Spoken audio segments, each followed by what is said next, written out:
আমরা দেখতে চাই যেমন করে তাদেরকে রেমিটেন্স যোদ্ধা বলা হয়েছে তেমন করে যেন তাদের মর্যাদাটাও তাদেরকে দেওয়া হয়।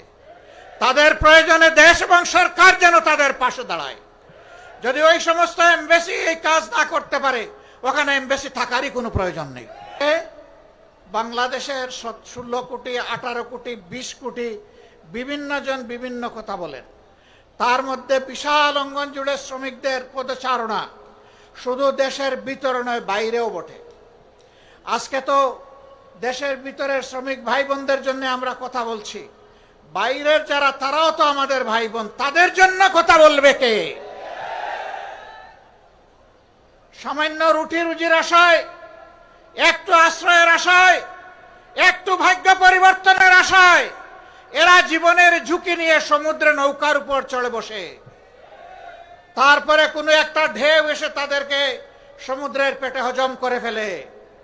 আর কেউ ভাগ্যবশত চলতে চলতে দুলতে দুলতে কোন সুরত যেখানে গিয়ে পৌঁছতে চায় সেই বন্দরে ভিড়ে।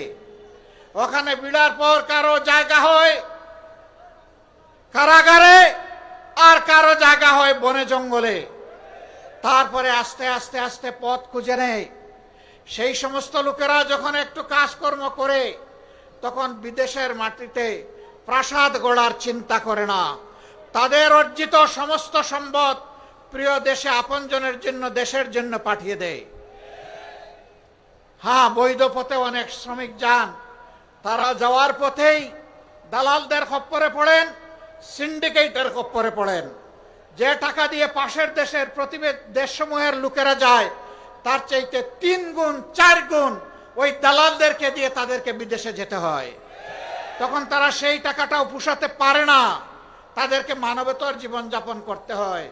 2-4টা দেশে যাওয়ার সুযোগ হয়েছে, দেখার সুযোগ হয়েছে, তারা 3টা শিফটে একটা সিট ভাগাভাগি করে ঘুমায়। সেই সিটের প্রস্থ হচ্ছে 2.5 হাত।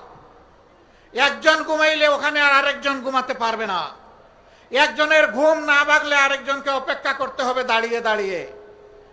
তাদের মুখের গ্রাস তারা স্যাক্রিফাইস করে দেশে টাকা পাঠায়।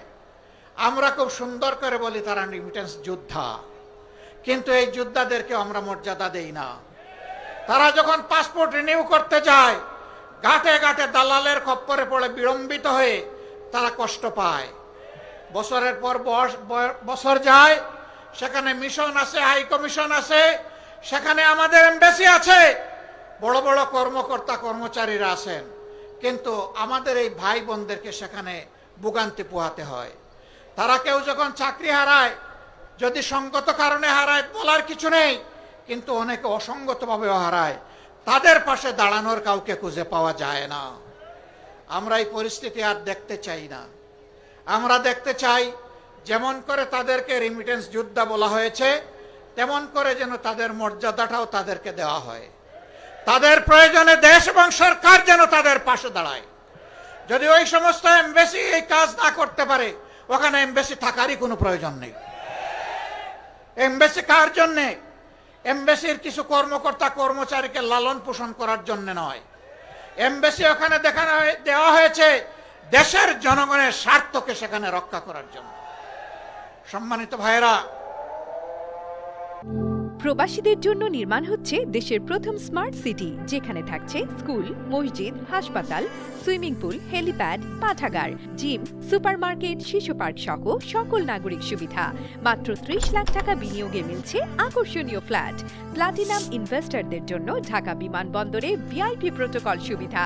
বিস্তারিত জানতে যোগাযোগ করুন স্ক্রিনে দেয়া হোয়াটসঅ্যাপ অথবা ইমো নাম্বারে।